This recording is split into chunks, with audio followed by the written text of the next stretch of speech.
దేశీయ స్టాక్ మార్కెట్లు నష్టాలతో ముగిశాయి. 508 పాయింట్ల నష్టంతో సెన్సెక్స్ 165 పాయింట్ల నష్టంతో నిఫ్టీ ముగిసింది.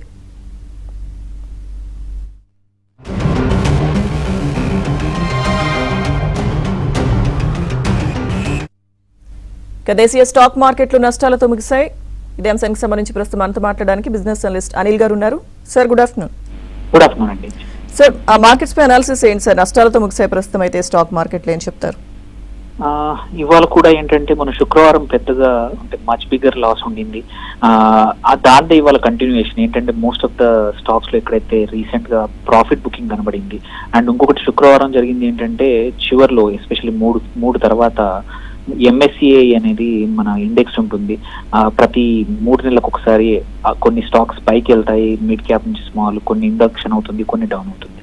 సో అవి పెద్ద వాల్యూమ్ లో, అందుకే ఎఫ్ఐఎస్ ఆ ఒక్కరోజు 22,000 కోట్ల వరకు సెల్లింగ్ జరిగింది, నెట్ సెల్లింగ్.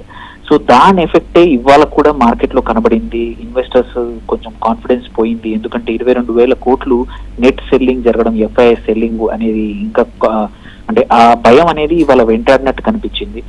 ఏవైతే స్టాక్స్ ఆ రోజు వాళ్ళు ఎగ్జిట్ అయ్యారో అవే ఇవాళ ఇంకా మచ్ మోర్ అగ్రెసివ్ సెల్లింగ్ జరిగి ఇన్వెస్టర్స్ ఆ రోజు అమ్మలేని వాళ్ళు ఇవాళ అమ్మారు. దానివల్లే ఎఫెక్టివ్ వాళ్ళ చూసుకుంటే 500 పాయింట్లు సెన్సెక్స్, నిఫ్టీ 165 పాయింట్లు తగ్గింది. ఎక్సెప్ట్ ఐటీ అండ్ ఆల్సో కొన్ని మెటల్ తప్ప, రియల్ ఎస్టేట్, మీడియా, ఈ 3-4 సెక్టర్లు తప్ప most of the stock sectors అన్ని కూడా ఇవాళ బ్రాడ్ బేస్ సెల్లింగ్ జరిగింది.